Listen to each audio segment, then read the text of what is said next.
Hello my dear students. Last class we discussed about the main biomolecules, that proteins, carbohydrates, right, and lipids also, the main important biomolecules which are the units is called as fatty acids. Okay, this is not given for your syllabus, that's why I didn't told. Okay, if you want I will explain at a next class. Okay. And the most important biomolecule we consider as this one is a nucleic acid. The nucleic acid is nothing but it is a acidic nature, it is insoluble, okay, and mainly this is we are considered as the genetic material of living organism.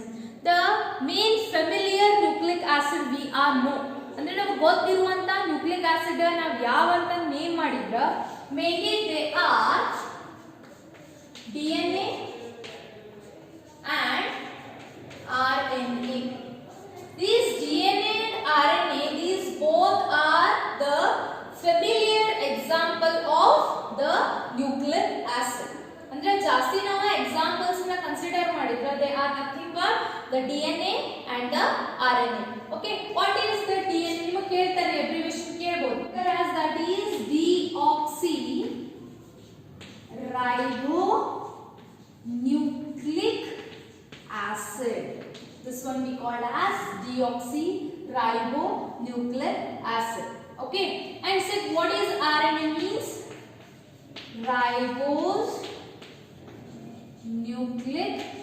Ribonucleic acid.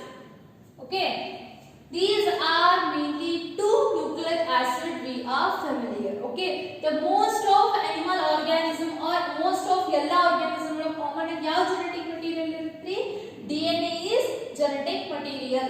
Okay, ಮತ್ತಂದ್ರ RNA ಏನಿರ್ತದೆ some viruses ಒಳಗೆ ಇರಬಹುದು. ಯಾವುದು for example HIV.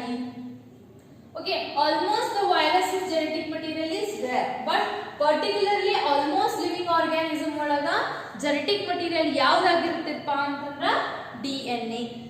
Okay, ಈ DNA ಒಳಗ mainly ನಾವು DNA structure study ಮಾಡೋಕ್ಕಿಂತ first what are the composition. ಈ nucleic acid ಆಗ್ಬೇಕಂತಂದ್ರೆ ಏನೇನ್ ಕಂಪೋಸಿಷನ್ಸ್ ಇರ್ತಾವೆ? The composition of nucleic acid. Okay, first nucleic composition yavatpa antandra the nitrogen bases. Okay, mas second one yavathu bekpa pento sugar irbeku. Idin pento sugar anbodu or the monosaccharide. Okay, ಮತ್ತೇನ್ ಬೇಕಪ್ಪ? Phosphate group ಇರಬೇಕು. Phosphate groups. Okay, in that the first one is nitrogen base. ಈ nitrogen base ಒಳಗ ಏನೇನ್ ಇರುತ್ತಪ್ಪ ಅಂತಂದ್ರ nitrogen base. ಈ nitrogen base ಒಳಗ mainly two types of nitrogen bases ಇರ್ತವೆ. ಯಾವ? First one the purines, second one the pyrimidines. This elaborating test book ಒಳಗೆ ಕೊಟ್ಟಿರಿ, so ಇದು basic thing ಅದನ್ನ explain ಮಾಡಿ ಹೇಳ್ತೀನಿ, so please carefully listen. Purines ಯಾವಪ್ಪ ಅಂತಂದ್ರ adenine, okay,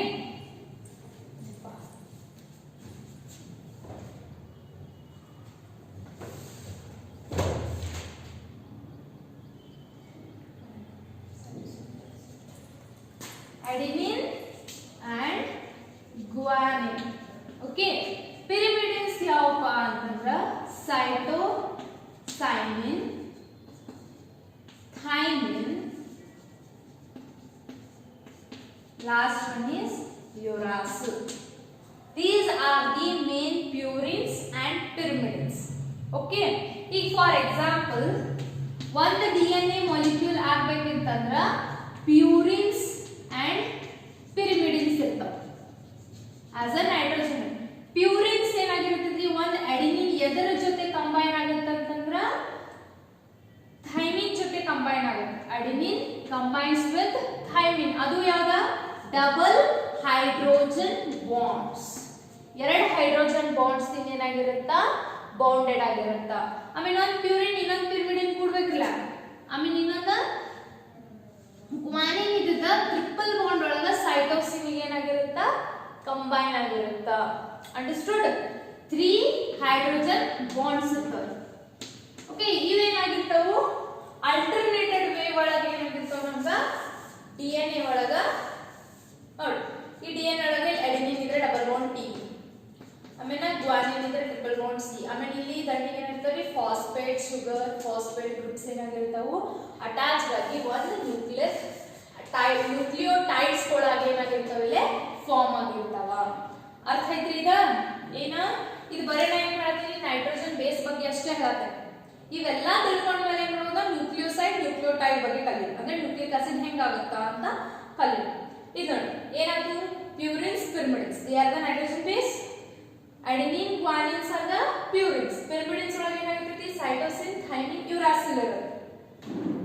ಓಕೆ, ಇನ್ನ ಒಂದು ಡಿಎನ್ಎ ಒಳಗ ಅಷ್ಟೇ ಏನಾಗಿರುತ್ತೆ ಥೈಮಿನ್ ಇರುತ್ತೆ. ಅದೇ ನಾವು ಆರ್ಎನ್ಎ ಒಳಗ ಗ್ವಾನಿನ್ ಜೊತೆ ಏನಾಗುತ್ತೆ ಯುರಾಸಿಲ್, ಅಡೆನಿನ್ ಜೊತೆ ಯುರಾಸಿಲ್ ಕಂಬೈನ್ ಆಗುತ್ತೆ. ಇನ್ಸ್ಟೆಡ್ ಆಫ್ ಥೈಮಿನ್ ಯುರಾಸಿಲ್ ಏನಾಗಿರುತ್ತೆ ಡೆವಲಪ್ ಆಗುತ್ತೆ ಅದ್ರೊಳಗ ಇನ್ ಆರ್ಎನ್ಎ. ಅಂಡರ್ಸ್ಟ್ಯಾಂಡ್ ಐತಿ? ಸಿಂಪಲ್ ತಿಳ್ಕೊ, ಪ್ಯೂರಿನ್ಸ್ ಅವ ಪಿರಿಮಿಡಿನ್ಸ್ ಅವ. ಆಮೇಲೆ ಡಿಎನ್ಎ ಒಳಗೆ ಯಾವ ಪ್ಯೂರಿನ್ಸ್ ಇರ್ತೈತಿ, ಆರ್ಎನ್ಎ ಒಳಗೆ ಯಾವ ಪ್ಯೂರಿನ್ ಇರ್ತೈತಿ. Pyrimidines are same, but sorry pyrimidines ಒಳಗೆ ಏನಾಗಿರುತ್ತೆ ಚೇಂಜಸ್ ಆಗಿರುತ್ತೆ. This is all about nitrogen base. In next ಯಾವ್ದು ಬರುತ್ತಪ್ಪ ಅಂತಂದ್ರೆ ಈ ಪೆಂಟೋ ಶುಗರ್ ಯಾವ್ದಿರುತ್ತ? The pento sugar is hexa. Hexa pento sugar ನೀವು ಎಕ್ಸಾಂಪಲ್ ಕಲ್ತಿದ್ರಲ್ಲ ರೈಬೋಸ್. ಈ ರೈಬೋಸ್ ಏನಾಗಿರುತ್ತ penta sorry 5 penta sugar, 5 molecule of sugar. Okay, penta sugar the sugar molecule ಯಾವ್ದಿರ್ತಪ್ಪ ರೈಬೋಸ್ ಇರುತ್ತೆ. ಇನ್ನ ಡಿಎನ್ಎ ಒಳಗ ಡಿಆಕ್ಸಿ ರೈಬೋಸ್ ಇರುತ್ತ, ಆರ್ಎನ್ಎ ಒಳಗ ರೈಬೋಸ್ ಇರುತ್ತೆ. ಡಿಆಕ್ಸಿ ರೈಬೋಸ್ ಇರುತ್ತ ಇನ್ ಡಿಎನ್ಎ ಒಳಗ, ಆರ್ಎನ್ಎ ಒಳಗ ಯಾವ್ದಿರ್ತಪ್ಪ ರೈಬೋಸ್ ಶುಗರ್ ಇರುತ್ತೆ. ಅಂಡರ್ಸ್ಟ್ಯಾಂಡ್ ಐತಿ? ಈ ಲಾಸ್ಟ್ ಏನಾಗಿ ಫಾಸ್ಫೇಟ್ ಗ್ರೂಪ್ ಅಲ್ಲಿ ಏನಾಗಿರುತ್ತಾ ಒಂದು ಫಾಸ್ಫೇಟ್ ಗ್ರೂಪ್ ಏನಾಗಿರುತ್ತಾ ಆಡ್ ಆಗಿರುತ್ತೆ. ಇನ್ನ ಈ ನ್ಯೂಕ್ಲಿಕ್ ಆಸಿಡ್ ಹೆಂಗ್ ಫಾರ್ಮ್ ಆದವು ಅನ್ನೋದನ್ನ ನೋಡೋಣ. ಈಗ ಫಾರ್ ಎಕ್ಸಾಂಪಲ್ ಈಗ ನಂಗೆ ಏನಾಯ್ತು ಒಂದು ನ್ಯೂಕ್ಲಿಕ್ ಆಸಿಡ್ ಹೆಂಗ್ ಫಾರ್ಮ್ ಆಗುತ್ತೆ ಬರ್ತಾರೆ. ಈಗ ನೋಡಿ, ಈ ಫಾರ್ ಎಕ್ಸಾಂಪಲ್ ಈಗ ಪ್ರೋಟೀನ್ ಫುಲ್ ಆಗ್ಬೇಕಂತಂದ್ರೆ ಅದ್ರ ಯೂನಿಟ್ಸ್ ಯಾವಿದ್ದು ಅಮೈನೋ ಆಸಿಡ್ಸ್ ಇದ್ವಿಲ್ರಿ, ಹಂಗ ಈ ನ್ಯೂಕ್ಲಿಕ್ ಆಸಿಡ್ ಆಗ್ಬೇಕಂತಂದ್ರ ಫಸ್ಟ್ ಏನಾಗಿರ್ತಾವ್ರಿ ನ್ಯೂಕ್ಲಿಯೋಸೈಡ್ಸ್ ಆಗ್ತಾವ. After it become by addition of one phosphate it will be nucleotides. What is nucleosides ಅಂತಂದ್ರೆ nitrogen base plus ಏನ pentose sugar. ಇವೆರಡೂ mix up ಆಗಿ form ಆಗ್ತದೆ, that is nucleoside. And nucleotide means what? Nucleoside plus phosphate group, one phosphate group. Understood? And these all are bonded by glycosidic bond, ester bond and hydrogen bonds. Okay, our bonds ಬಗ್ಗೆ ನಾವು in case ಆಮೇಲೆ easily ಗೊತ್ತಾಗುತ್ತೆ. ಈಗ ಏನು ಗೊತ್ತಾಗ್ತಾ ನಮಗೆ nucleosides, these are the units of nucleotides. Nucleotides are the units of the nucleic acids. Nucleoside ಅಂದ್ರೆ nitrogen base plus pentose sugar ಕೂಡಿದ್ರ ನಮಗ nucleosides, the combination of nitrogen base and the pentose sugar is become nucleoside. Okay, what is nucleotide? The combination of nucleoside plus the one phosphate group. ಈಗ ಏನು ಮಾಡೋದು ಇವು apply ಮಾಡೋದು. Okay, if for example ಇನ್ನು ಪ್ಯೂರಿನ್ಸ್ ನ ತಗೊಂಡ್ವಿ ಅಂದ್ರ first ನಮ್ಮ ಫಾರ್ಮುಲಾ ಏನೈತಿ, ಫಸ್ಟ್ ಏನ್ ಮಾಡಿರಬೇಕು ನೈಟ್ರೋಜನ್ ಬೇಸ್ ಇರಬೇಕು ಪ್ಲಸ್ ಪೆಂಟೋಸ್ ಶುಗರ್ ಇರಬೇಕು ಪ್ಲಸ್ ನಾವು ಸೈಡ್ ಫಸ್ಟ್ ಮಾಡೋದು, ಆಮೇಲೆ ಏನಾಗುತ್ತೆ ನಮ್ಗೆ ನ್ಯೂಕ್ಲಿಯೋಸೈಡ್ ಆಗುತ್ತೆ. ಓಕೆ, ಫಸ್ಟ್ ನೈಟ್ರೋಜನ್ ಬೇಸ್ ಆಗುತ್ತೆ ಫಸ್ಟ್ ಒನ್ ಅಡೆನಿನ್, ಮತ್ತೆ ಪೆಂಟೋಸ್ ಶುಗರ್ ಯಾವ್ದಿರ್ತೈತಿ ಈಗ ನಾವು ಡಿಎನ್ಎ ಮಾಡಾಕ್ತೀವಪ್ಪ ಡಿಆಕ್ಸಿರೈಬೋಸ್. ನಾವಿನ್ನ ನೆಕ್ಸ್ಟ್ ನ್ಯೂಕ್ಲಿಯೋಸೈಡ್ ಏನ್ ಬರ್ಬೋದು? ಅಡೆನೋಸಿನ್ ಆರ್ ಹಿಂಗೂ ಬರಿಬಹುದು, ಅಡೆನೋಸಿನ್ ಡಿಆಕ್ಸಿರೈಬೋಸ್ ಅರ್ಥಾದ್ರೆ ಅಥವಾ ಡಿಆಕ್ಸಿರೈಬೋಸ್ ಅಡೆನೋಸಿನ್. ಓಕೆ, ನಾವು ಸಿಂಪಲ್ ಬರೀಬಹುದು. ನೆಕ್ಸ್ಟ್ ಯಾವ್ದಾಗುತ್ತಾ? ಗ್ವಾನೋಸಿನ್. ನೋಡಿ, ಇದು ಸಿನ್ ಏನಾಗಿರುತ್ತಾ? ಬರೀ ಪ್ಯೂರಿನ್ಸ್ ಅಷ್ಟೇ ಇದು ಸಫಿಕ್ಸ್ ಸಿನ್. ಇನ್ನ ಪಿರಿಮಿಡಿನ್ಸ್ ಯಾವ್ದು ಬರ್ತೈತಿ? ಸೈಟಿಡಿನ್. Okay, next thymidine. ಆಮೇಲೆ next uridine. din is a suffix for pyrimidine. Suffix ಅಂತಂದ್ರೆ ಲಾಸ್ಟ್ ಹಸ್ತಿರಲ್ಲ, that is suffix. Purines ಗೆ suffix ಏನ? sine sin. ಆಮೇಲೆ pyrimidines ಗೆ ಅಂದ್ರೆ din. Cytotidine means thymidine and next uridine. Okay, and next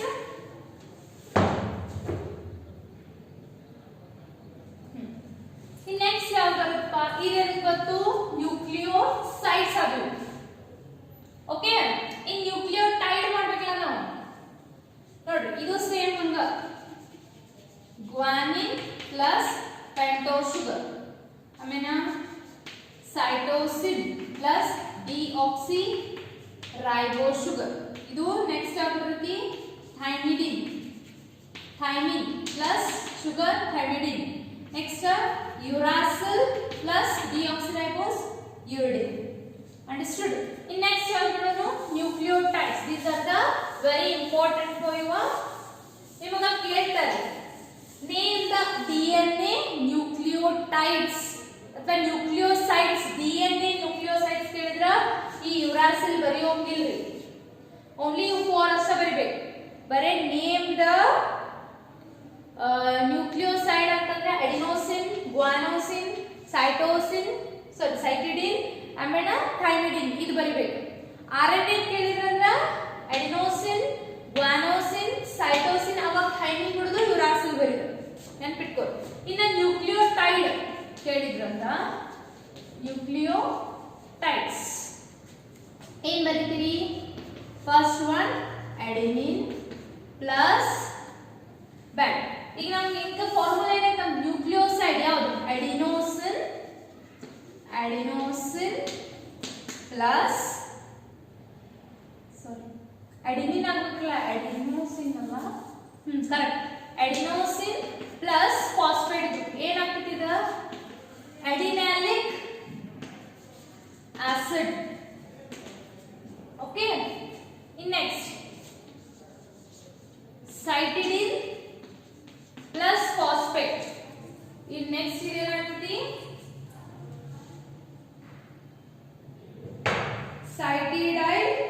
ಸೈಟಿಡಿಲಿಕ್ acid.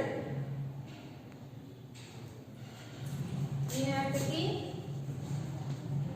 ಸೈಟಿಡಿಲಿಕ್ acid. Okay, next ಯಾವ್ದು? ಗ್ವಾನೋಸಿನ್ plus phosphate ಇದೆ, ಏನಾಗ್ತದೆ? ಗ್ವಾನಿಲಿಕ್ ಆಸಿಡ್ ಆಗುತ್ತೆ. ನೆಕ್ಸ್ಟ್ ಯಾವ್ದಪ್ಪ? DNA ಅಂತಂದ್ರ ಥೈಮಿಡಿನ್ ಬರುತ್ತೆ, ಕರೆಕ್ಟಾ? ಥೈಮಿಡಿನ್ ಪ್ಲಸ್ ಫಾಸ್ಫೇಟ್ ಅಂತಂದ್ರೆ ಇದೇನಾಗ್ತೈತಿ? ಥೈಮಿಡಿಲಿಕ್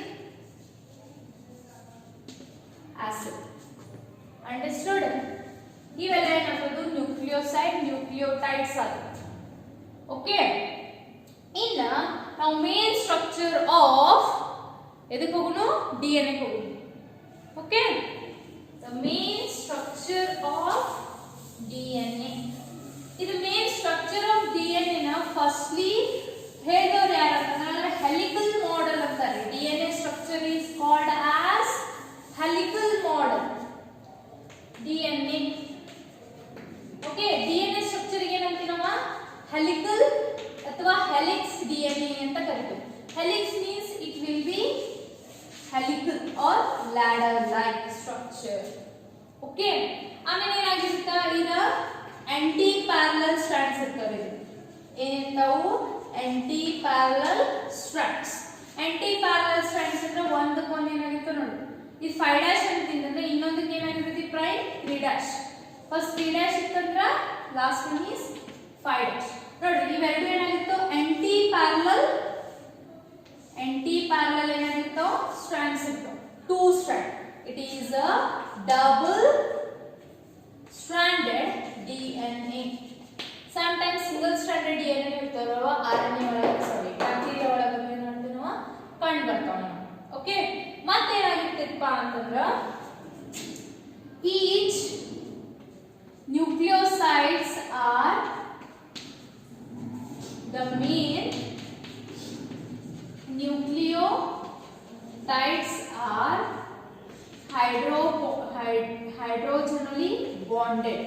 ಏನಾಗಿತ್ತು ಅಡೆನಿನ್ ಇದ್ದಿದ್ದ ಥೈಮಿನ್ ಗೆ, ಗ್ವಾನಿನ್ ಇದ್ದಿದ್ದ ಸೈಟೋಸಿನ್. ಇಲ್ಲಿ ಡಬಲ್ ಬಾಂಡ್ ಇತ್ತಂದ್ರೆ ಇಲ್ಲಿ ಟ್ರಿಪಲ್ ಹೈಡ್ರೋಜನ್ ಬಾಂಡ್ಸ್ ಇತ್ತು. ಇದು ನಿಮಗೆ ನಾಲೆಜ್ ಪರ್ಪಸ್ ಹೇಳಕಂದ್ರೆ ನಿಮಗೆ ಸ್ಟಡಿ ಪರ್ಪಸ್ ಇಲ್ಲ. ಓಕೆ. ಫಸ್ಟ್ ನಿಮಗೆ ಗೊತ್ತಿರಬೇಕಿದು. ಓಕೆ. ಮತ್ತೇನಾಗಿರುತ್ತೆ ಇನ್ನೊಂದು ಚಿರ್ಗಾಫ್ ಲಾ ಬರ್ತದೆ ನಿಮಗೆ. ಇದನ್ನ ಸೆಕೆಂಡ್ ಇಯರ್ ಬರ್ತೈತಿ. Chargaff's law. What is Chargaff's law means the purines and pyrimidines are equal in number. each DNA ಒಳಗೆ ಏನಾಗಿರ್ತಾವ್ರಿ purines are is equal to pyrimidines. ನೋಡಿ, cytosine plus guanine is equal to thymine plus cytosine. ಇವೆರಡು ಏನಾಗಿರ್ತಾವು equal ಇರ್ತಾವೆ. this one we called as Kirchhoff's law ಅಂತ ಕರೀತಾರೆ. ಇದು second year important question, Kirchhoff's law. ಆಮೇಲೆ ಮತ್ತೆ ಏನಾಗಿತ್ತು ಇದ್ರೊಳಗೆ ಏನೇನು ತಗೋತೇವೆ, ಇಲ್ಲಿ ಸಣ್ಣ ಗ್ರೂ ಇರ್ತದೆ. ಇದಕ್ಕೆ ಏನಂತೀವಿ ನಾವು ಮೈನರ್ ಗ್ರೂ ಅಂತ ಕರಿತೀವಿ. ಓಕೆ. ಮೈನರ್ ಗ್ರೂ. ಇದು ಜಾಸ್ತಿ ಎಕ್ಸ್ಟೆನ್ಷನ್ ಆಗಿತ್ತು ಅಂದ್ರೆ ಇದಕ್ಕೆ ಏನಂತೀವಿ ನಾವು ಮೆಜರ್ ಗ್ರೂ. ಓಕೆ. ಆಮೇಲೆ ಈಚ್ ರೊಟೇಷನ್, ಒಂದು ರೊಟೇಷನ್ ಇತ್ತಂದ್ರೆ ಏಟಾಗುತ್ತೆ 336 ಆಂಗ್ಸ್ಟ್ರಾಮ್ ಆಗುತ್ತೆ. ಒಂದು ಹೋಲ್ ಸರ್ಕಲ್ ಆತಂದ್ರೆ 360 ಆಂಗ್ಸ್ಟ್ರಾಮ್ ಆಗುತ್ತೆ. one whole round, one helical ಹಿಂಗ್ ತಿರುಗ್ತಂದ್ರೆ that is 36 and each distance ಎಷ್ಟಿರ್ತೈತಂದ್ರೆ 34 angstrom ಇರ್ತೈತೆ. ಓಕೆ. ಆಮೇಲೆ one nucleotide ಅಂತಂದ್ರೆ 10.5 base pairs ಇರ್ತಾವೆ. ಬೇಸ್ ಪೇರ್ಸ್ ಅಂತಂದ್ರೆ ಇದೇನು ಒಂದು ಸ್ಟ್ರಿಪ್ ಒಳಗ 10.5 ಏನಾಗಿರ್ತಾವ ನಮಗ. ಅದ್ರ ಓವರ್ ಆಲ್ ಏನಂತಾರು 10 ಬೇಸ್ ಪೇರ್ಸ್ ಅಂತಾನ ಕರೀತಾರೆ. But it's will be 10.5 base pairs ಇರ್ತಾವ. ಇಲ್ಲಿಂದ ಒಂದು ಸ್ಟ್ರಾಂಡ್ ಒಳಗೆ ಎಷ್ಟು ಬೇಸ್ ಪೇರ್ಸ್ ಇರ್ತಾವಪ್ಪ ನಮಗ 10 ಬೇಸ್ ಪೇರ್ಸ್ ಇರ್ತಾವ. And each base pairs are distance by 3.5 nanometre. ಅಷ್ಟೇನಾಗಿರುತ್ತಾ ಡಿಸ್ಟೆನ್ಸ್ ಇರುತ್ತಾ. Okay. This is all about the DNA. And what is the main functions of DNA?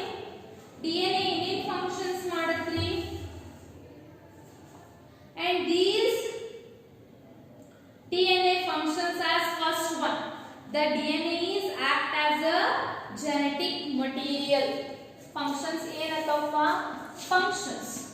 The functions ಏನಿರ್ತೈತಿ first one. DNA ಏನಾಗಿರ್ತೈತಿ genetic material ಆಗಿ act ಮಾಡುತ್ತೆ. It is act as a genetic material. And second one, which controls or which stimulate all biological processes. Okay. And next one,